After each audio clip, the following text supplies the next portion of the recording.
You are listening to Three Kitchens Podcast, a member of the Alberta Podcast Network, locally grown, community supported.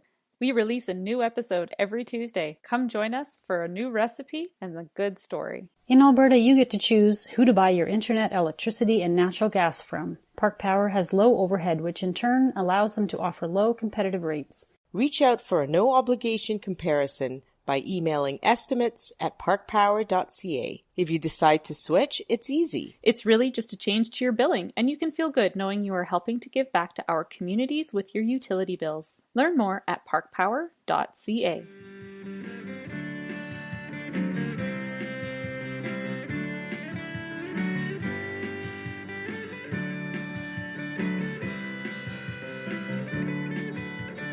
Hello and welcome to today's episode of Three Kitchens Podcast. I am your host, Erin Walker, and I am joined with the lovely Heather and Sarah this morning. Hello. Good morning. Hi. Good morning. Good morning. How are you doing? Good. Oh, you know. It's not Tuesday, is it? No. So it's great. I don't even know what day of the It's week fantastic. As long as If it's it not was Tuesday, I could have just lied to you, couldn't have I? Yeah. It's actually Wednesday, so it's not that far off. And No. it has been a crazy busy week and will continue to be. The season But- just gets more exciting, doesn't it? We're all planning our vacations and Yeah. time away, and the lovely part about vacations is you work really hard before it and you work really hard after it Yeah, to get things Right. ready. to get things Yep. ready. Mm-hmm. That's right. Although, you know what? I just did like the quickest shopping list for camping. I'm like, pack stuff. I'm not going to worry about it. If we forgot something, we forgot it. Whatever. Right. There you go. I'm not stressing about it this time. Sometimes I put a lot of effort into it. hmm Not this week. I feel like I've gotten better at just going with it. Yeah. I'm supposed to go camping this weekend. Oh, I have done zero to prep for it. Okay. Well, so I was Heather. I was gonna tell you guys a story that I read recently. I read it. I'm sure it's in many places, but I read it in the Smithsonian magazine. I just kind of came across it in their history section. Have you ever heard of the Donut Lassies of World War No. I? No. Okay. I can't believe that this is what you're going to come in with. Why? Because I have been listening to all this stuff about code breakers in World War One. Are you and listening two, to? broadly underestimated? Yeah. I mean, I know a lot of those stories already because I listen to all kinds of those history spy. See, podcasts. and I'm getting my first go at it, and I'm so enjoying it right now. So anyway, these were World War One when the Americans joined in 1917. Some women from the Salvation Army volunteered to go over. So they were going near the front lines, actually quite close, but not right at the trenches, but near the front lines to support the troops, like conducting church services, playing Right. music, serving up hot chocolate, kind of just any way of supporting the troops and bringing like a little taste of home to them at the war in France. So they went to France, these women, 4 women who went. Mm-hmm. So these couple of women, Margaret Sheldon and Helen Purviance, I believe their names were, they decided that in addition to the fudge and the hot chocolate, maybe they could make donuts for the soldiers there. Mhm. So they collected excess rations for the dough, and they'd find an empty wine bottle and whatever they could, and they made a little dough and they rolled it out and they cut using like an empty tin can, Right. Yeah. cut circles, made donut shapes. Oh, cool. And then they used a soldier's metal helmet, and put lard in it and fried No way. donuts in a helmet. Cute. Wow, that is industrious. Yes, I know. I thought it's so funny that and apparently it was like a big hit. And so they were called the Donut Lassies because these ladies brought, Dough fried in lard is always going to be a hit. well, yeah. And it's not something that they No, typically what a enjoyed treat. there, right? Yeah. So that it was just kind of a fun little story. Not fun to be in the war, but fun that these women could bring this Find a way. extra special. But I did think, okay, you're frying this in a helmet. Did the guy have to wear his helmet again later? And what was in the helmet? I'm sure they washed it out. Let's go with that. I mean, maybe there was some, the sad story is there's probably extra helmets from Casualties. Oh, Aaron. Am I not supposed to bring this up? No, It was someone in particular. I read his name. It was his helmet that he volunteered okay. his helmet Oh, to Friday. forgot. Can you imagine that greasy helmet putting it back on later? Hey, I'm pretty sure it smelled better than whatever that was going on around him. I suppose. Why? How did we change such a happy I'm sorry. story? We took this down a dark road, but let's. Well, it was come out of immediately that. where my mind went when I heard they used a helmet. At first, I was like, "Oh, that's so awesome! They must have had a pot, to fry the donuts in." And no, it was a helmet. I was like, "What?" I think that's so Gross. cool that it was a helmet. Oh, I love that they went over there and helped out like that. I think That is so cool. Mm-hmm. it's amazing how sometimes like little things like that are what makes such a big difference just for individuals, right? You can't fight the war and you can't save the people, but at least making it a little bit better while you're there. You can make donuts. well, at the That is time, so women were not in combat in World No, War One, right? So that's right. they had You to find couldn't other do ways to contribute. Yeah, there you go. Little donut story for you. I think it was like National Donut Day recently. I believe it was. I recently saw a donut that as soon as I came across it, I was like, I have to have this donut.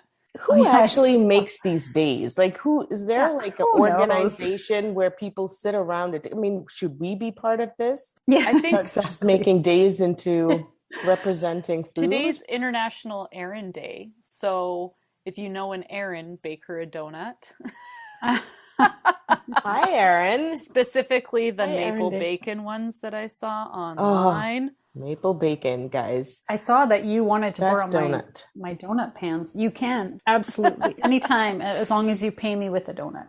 Yes, yes. And Sarah, on her behalf, I will just Oh, of request. course. So I told you guys what I was going to do for today's episode, right? We had already talked and discussed who was going to do what episode, and we kind of planned things out a few weeks ahead, and, we're trying to get on top of this whole organization bit again, right? Right. Because it's almost summer. We want to bust it out now so that we can sit back and put our feet in the kiddie pool and sip on our drinks, right? Yeah. So I was all prepared to go with one recipe when I turned on a podcast last night while I was cooking dinner. I'm changing it up. I flipped the table. I heard this woman talk about this recipe and I was like, I will push my next one so that I have more time to do it. And I am doing a recipe that I heard about on the podcast I heard this on is called The One Recipe with Jesse Sparks. Okay. And he interviews famous chefs and people with the one recipe that they know they can make that is delicious, that everyone's going to love. It's their fail-safe. It's their favorite. It's their one recipe. Mm-hmm. So on the episode that I listened to, he interviewed Adrienne Cheatham, and she shared a recipe that she put in her cookbook that she just released this year. It's called Sweet Potato Gnocchi with Bacon Miso Sauce. Oh, Is that what you're making? I am making this, ladies. Oh, that sounds so good. Okay, so I heard this last night, and I have been craving a gnocchi for a really long time. I've been skipping past, like I make a basic potato gnocchi at home. I've made it a few times. Mm-hmm. Right. And I've been thinking lately, I really want a gnocchi. I don't know what sauce to put with it. I was kind of bored of the ones I was doing, so I haven't put it on my recipe list, but it's been like sitting in the back of my mind.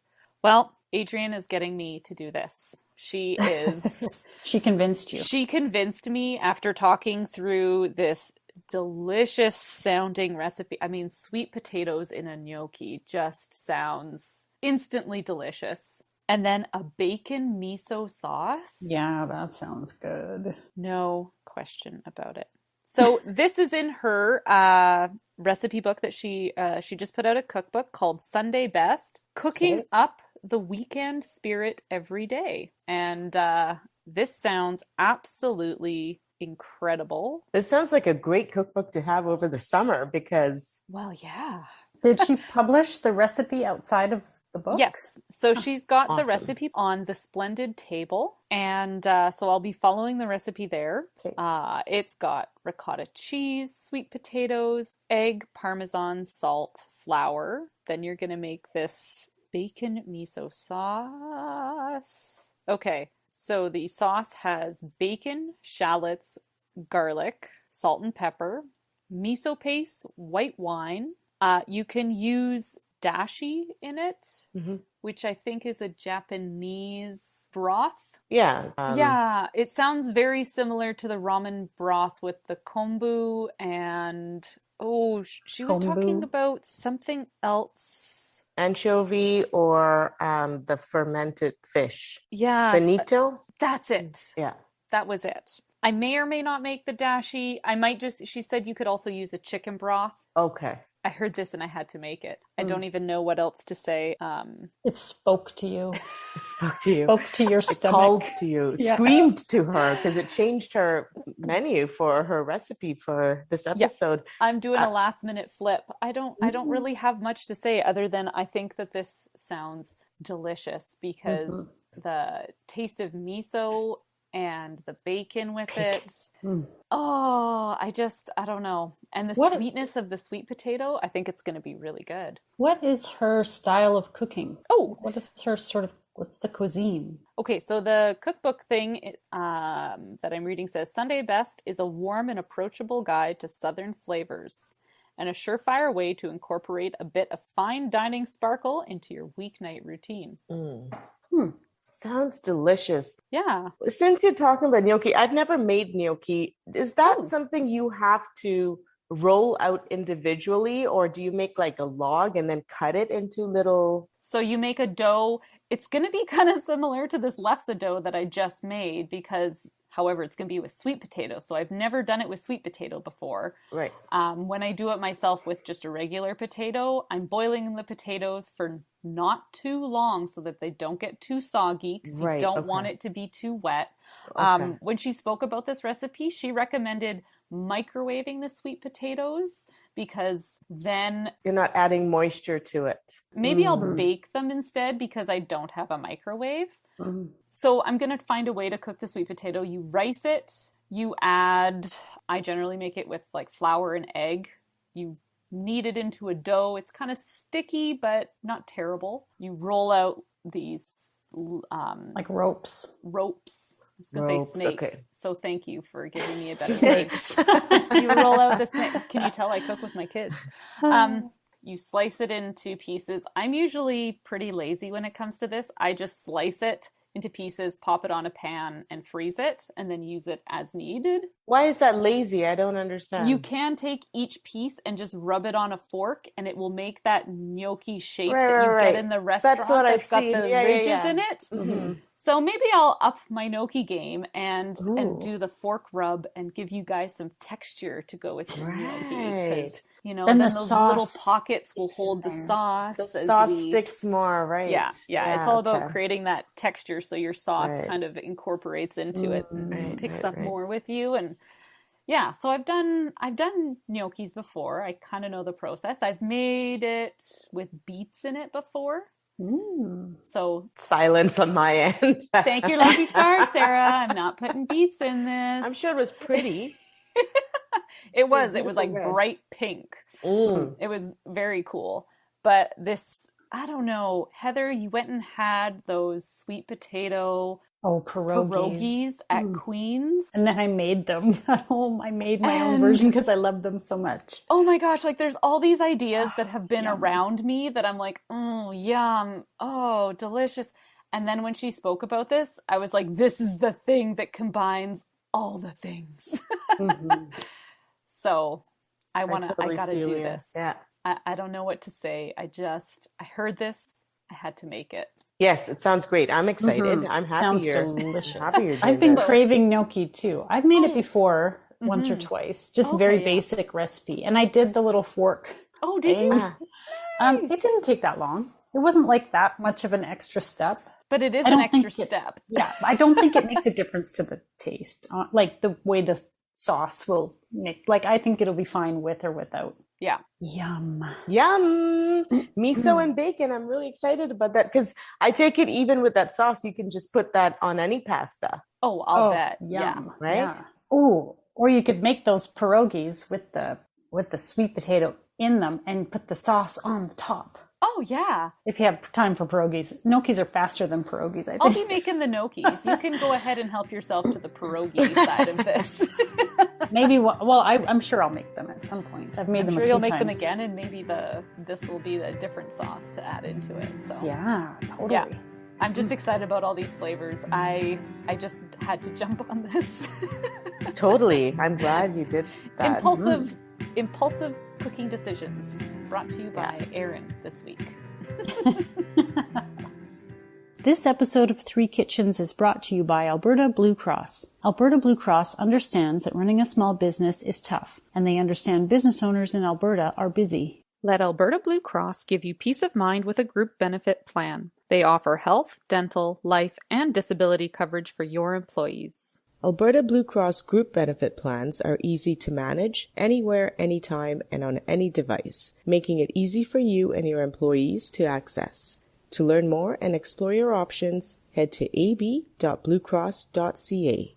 Welcome back to gnocchi and miso sauce, bacon miso sauce. Bacon miso yum yum sauce. It has filled our tummies and expanded our waistlines. Yep. And is everyone feeling the carb bloat right now? I got my loose pants on and stretchy pants. And I just kept eating it no matter how full I was. Yeah. There was still some left in the pan, and I was like just about sick full. And I was like, oh, this can't go to waste.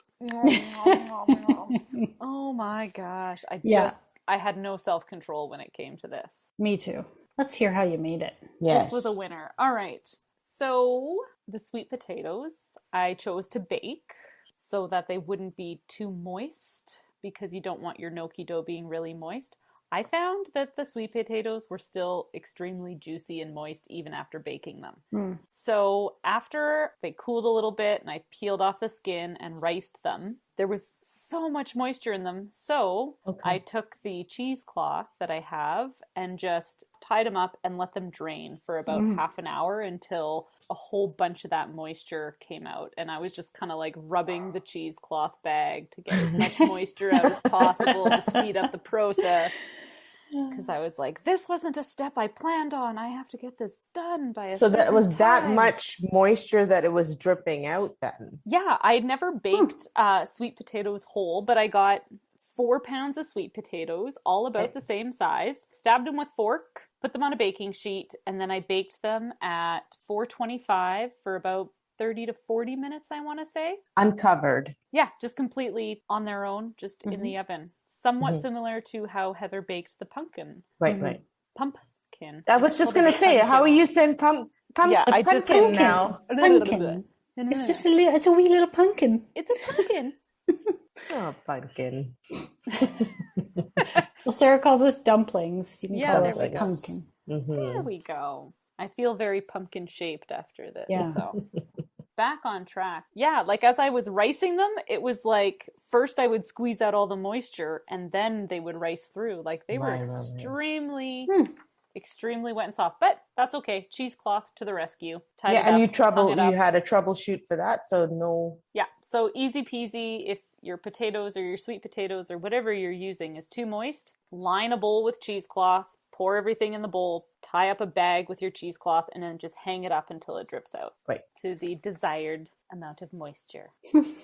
I also had to do a cheesecloth hanging bag for my ricotta cheese because she also recommended just putting it in a colander over the sink. But I thought, well, I already got my cheesecloth out, so I had 2 little bags, one with sweet potato and one with ricotta, and it just to drain out the moisture and make things drier. I completely forgot about the ricotta. Yeah, me too. I was just going to quickly ask, does it ever say to what dryness level, or how do you know when it's... How do you know? So in her recommendation, she says let it sit for 2 hours to remove excess liquid. Okay, so she gives If a you time. don't have time to drain, no worries. You're just going to need to use extra flour. So I would say that draining things, even if you do it quickly, just to get out excess moisture, you're good. Because then you don't have to over add your flour. You don't have to over knead your dough. right? Like to absorb all that moisture. It's not as sticky when you go to use it. Although this was really sticky, and like draining it definitely was worth every second because this still took a lot of flour. Anyway, I've got my riced sweet potatoes. I've got my drained ricotta cheese. I have an egg, Parmesan cheese, salt, and I'm mixing that all together. And then I'm adding flour to that a cup at a time until it comes together and becomes a dough. Okay. This was a pretty sticky dough. It was a bit of a challenge to work with because sweet potatoes are sort of a sticky, they have a sticky consistency more so than a regular potato. So when I've made this with potatoes in the past, the dough hasn't been as tacky, whereas this dough, it took a little bit longer and a lot more work to kind of knead that flour in. Okay. But it worked. I also doubled the recipe because I made so much. I made a big serving for you guys. I made it for dinner for our family. So instead of doing this with 2 pounds of sweet potatoes, I had 4 pounds of sweet potatoes. I had this massive hunk of dough that I was kneading, and I hope it comes through on the videos because it was a massive beast of dough. Now, can you put this into your mixer? Now that's one thing I wondered about. I wondered if making this in my standing mixer would have been a good solution. I thought about that as I was doing this. I think if you wanted to do this with a dough hook, I think that would be a good way to do it. For sure. That's a good recommendation. Erin never goes straight to the appliance. I'm not recommending it. I just, when I ask questions like this, it's obvious I'm going to make it soon because of this. Oh God. Okay. No, I think it's a totally viable dough to put into your mixer. I would just use your dough hook. Yeah. Not the mixing. Well, you could use the mixing paddle maybe for the first bit and then pop your dough hook in once you start adding flour. Okay. And I think it would be beneficial just to knead in that last bit of flour at the end, just to get that right consistency, because the way that she described it, which I thought was really good, the dough should be soft but not sticky. Okay. So I thought that was really, so every time I got like the flour kneaded in, I would then like do like the slap on the dough, and I'd be like, oh, I'm still sticking to it. And then just a bit more and a bit more. She's got weights for the flour, but then it says plus up to as much as needed, just go a quarter cup at a time, because everyone's eggs are different sizes and how long you let your potatoes drain for and your ricotta and like all those things we just talked about. Yeah. Right. Depending on moisture level, it could take more flour. Right. And so once you've got your dough made, you slice it into, it says divide it into 8 pieces, and just take one piece at a time and roll it out into a rope that's about a 1/2 inch thick. So it's a pretty thin rope. And then you just want to cut little 1/2 inch pieces off your rope, and those are your gnocchis. I did try the fork rolling method. I found that kind of challenging to do. Okay. I'm not going to lie. Maybe because it was stickier? I think because the dough in general was stickier. Yeah. So I did do the fork method where you press the gnocchis on the fork and it rolls and it makes that pretty shape. So for all of my pictures and videos, you will see the nice looking gnocchi. What you guys ate and what we ate was not the nice looking. I don't have time for this. Chop, chop, chop, chop, chop, chop, chop. Yeah. That's so fine. Once I chopped it all up, I popped it onto baking sheets that had parchment on them, and then just layered them up into my freezer, stacked them, let them freeze. It took about, I had 5 trays of gnocchis that I made. So it took about 4 hours for everything to freeze solid, because it was a lot for my little old freezer to do. And then once that was done, I just portioned it into the Ziploc bags. I sprinkle a little bit of flour in when I do this step, just because a little extra flour doesn't hurt and it'll prevent those gnocchis from sticking. Very smart. Once they're in the bag. Okay. So just a little, I don't know, maybe about a tablespoon went into each bag, and then I shake it around really good, and then into the freezer, and we're good to go. Smart. Okay. Easy peasy. And then the best part of this is you take it right from the freezer and you pop it into your boiling water. So get your water boiling, salt it generously, grab your serving out of the freezer, pop it in. I would say it took maybe 3 to 5 minutes to cook. It's quick. once they pop up onto the top and they're floating at the surface, she says count to 30 or something, or she says let them continue cooking for another 10 seconds, and then you just take them out with a slotted spoon and you toss them into a frying pan that you've got some oil heated in, and you just fry them up in there. And then you add the best part. The best sauce, listeners. The best. Like going sauce. On everything. Let's talk about the sauce. So I think we all agree the gnocchis were a winner. They were. So good. The texture was exactly what I love in a gnocchi. It didn't get too soft. It didn't get too... I was really, really happy. I've had gnocchis fall apart before on me, where like you put them in the boiling water and then they just turn in. It's like a little bit mushy. Yeah. Okay. I've had fail gnocchis, and so I was really happy that these didn't. And I was really happy with yummy, so yummy, and not too sweet, not too like it had everything. It was just perfect. Yeah, I really enjoyed it. It satisfied my gnocchi texture craving. Yeah, and easy to make on our end. After Erin put in all that effort, she drops off a bag of frozen gnocchi, and all we had to do was have a pot of boiling water going and a nice hot saute pan. That's it. That's all we warm did. Up the sauce, and away you go. Yeah. And this is one of those things that I would say it's way easier to make than a dumpling. You just make it, you freeze it, and then you have dinner or whatever. Even if you're going to serve this to people, like you could serve this a few plates at a time while you boil it up and serve it out. And how awesome do you look? Totally. Here's your miso bacon gnocchis. Like, Boom. Could be talked about for decades after this one being served to guests. Absolutely. Okay, the bacon miso sauce was really easy to make. So this was one of she worked at a restaurant called La Bernardin. It's a pretty famous restaurant that I've heard about in New York. She developed this. This was one of her first components that she developed to her own recipe when she was working there. So I thought that was really cool, and I think it's a really great combination of a bunch of flavors that have that unbelievable umami taste. Oh, yeah. What's her name? Her name, was Adrienne Cheatham. Well, Adrienne, my new hero. You and Erin. We're going to be best friends now. I'm sure she's listening. So. Yeah, she's on our best friend list now. So 4 slices of bacon that are just cut into pieces. You fry that up in a pan, and then you add onions, garlic, and salt and pepper. She says white pepper, but okay, black is fine. Right. Don't worry, I used white. Don't worry. Fry that up until everything kind of softens. You add in your miso paste. You cook it until it starts to brown a little bit. Then you add in your white wine, scrape up all the little browned bits on the bottom and deglaze your pan. And then you add 2 cups of broth. Right. And then bring it to a boil. Boil for a minute at high heat, reduce to a simmer, and then just let it reduce to about half.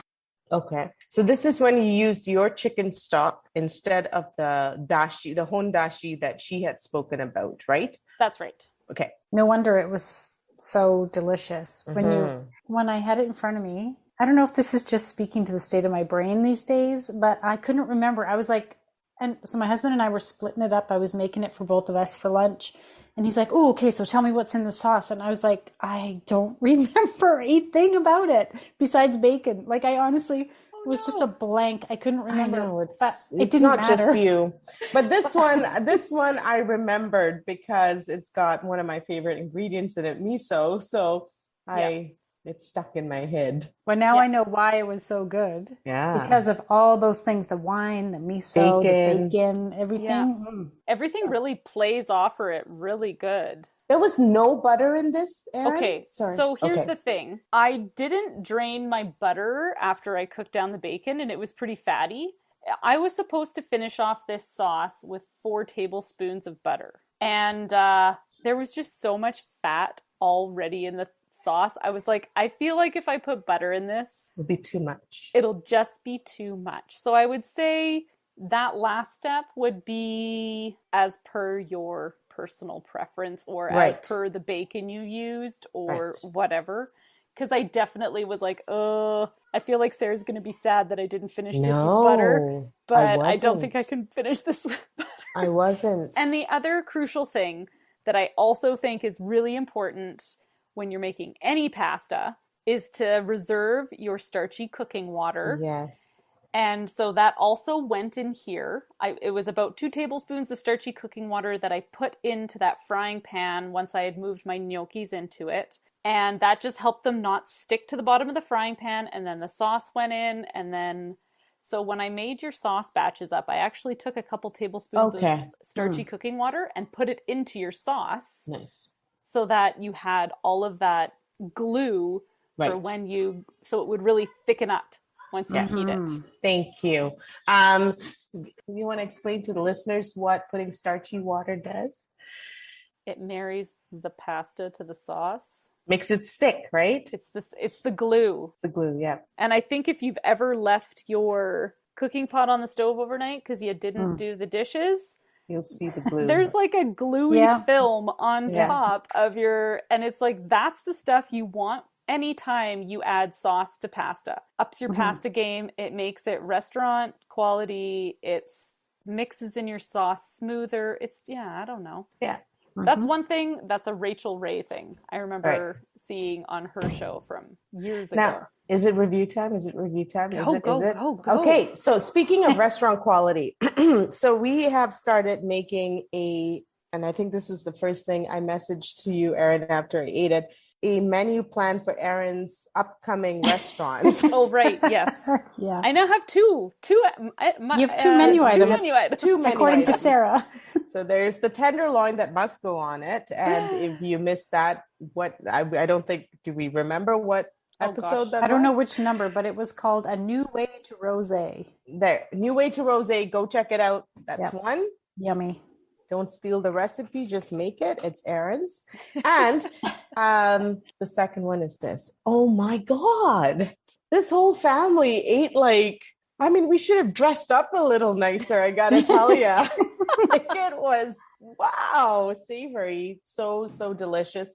And my daughter, she had finished everything and she was quite full. And because we had two dinners. The rest of us. Yeah. We had 2 dinners. We had dinner before soccer, and then your gnocchi was after soccer. And she said, "Oh, I'm really full." And I said, "But eat the sauce. You can't let the sauce go." And she's like, "Oh, Mom, I'm so full." And I said, "But it's miso." She's like, "It is." And then it got licked clean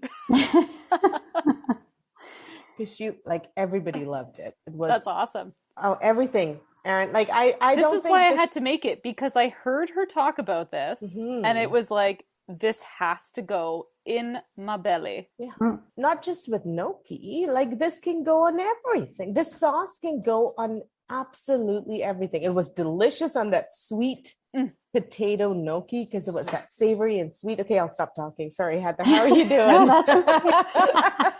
She's just waking up again now from her second nap. No, not quite. It's almost bedtime though. It is. This, I thought it was so delicious. I love gnocchi. Even the stuff you buy at the store, that's it's fresh, but even like that, I love it. But homemade, there's something about homemade gnocchi that is just I don't know. It's so decadent. It feels fancy. And this was extra. It was leveled the up. Color leveled up. Yeah. And it was so rich, and with the sauce and everything, it was just I don't know, it was just fancy. Yeah. Sorry, I'm classing us up, ladies. The words you're saying. And I ate half of that you gave. It doesn't look like a lot when you have it in a little Ziploc sandwich bag. It was and Erin had told me it's 2 meals, for 2 of you, or a taste for all 4 of you. And I was like, okay, so I'll make it for my husband and I for lunch. Because Heather doesn't love her children. Well, I have really been falling down on having anything in the house. I thought she was going to say, I've been really falling down on loving my children. Maybe that too. I don't know. Summer is approaching and I'm It's just not June. ready for it. Yeah. but that was a large serving Oh yeah. of Yes, it was gnocchi. filling. And it's so filling, but I'm like you, Erin, I couldn't stop. I was just like, and even Todd was even like, wow, this is quite, are you eating all of that? Because this is quite a lot. Like, even for me, this is quite a lot. And I'm like, I can't stop. Won't stop. And that this No. was the problem, right? So I never have had gnocchi before. Oh, Never. So first gnocchi is from you, Erin, and it was sweet potato gnocchi, and it was absolutely delicious. lucky. I like Oh, to you'll think never that do the store-bought. you'll never No buy store-bought shit. again. Like, I think it might have spoiled me. Yeah, Now for I just sure. Oh, I can't. bumped you up a bracket, Sarah. I'm Oh, sorry. boy. So, I think so. Okay, that was thank you delicious. for letting me have my impulsive cooking. Oh, That's This what it's was- all about. Sometimes when you hear something, you just gotta jump on it. And this was one of those moments where I was like, I don't care. I'm making this. Inspiration. I have Yeah. to do this. I think everyone should check out Adrienne Cheatham and her new cookbook, Sunday Best. And now everyone who's listened to this will go away and say, I want to make sweet Oh, yeah. potato ricotta gnocchi with miso, bacon, Right. sauce. And Erin had some great tips about so making fancy. it. And I love that this is freezable. Fantastic. Open that Yeah. restaurant. And the sauce really took nothing to make. So even if you want to make the sauce fresh, you have dinner in maybe 30 minutes. And even if you don't want to make the gnocchi, you can make that sauce for any pasta. Mhm. Oh yeah. You know? But you want to make this gnocchi. Yeah. You do. You do. You really do. I do. I do too. And now for the fine print. Remember, when you like, subscribe, review, or share this podcast, it helps more people find us. Thank you so much for listening. This gnocchi was okie dokie. Can you say it a little more excited than that? No.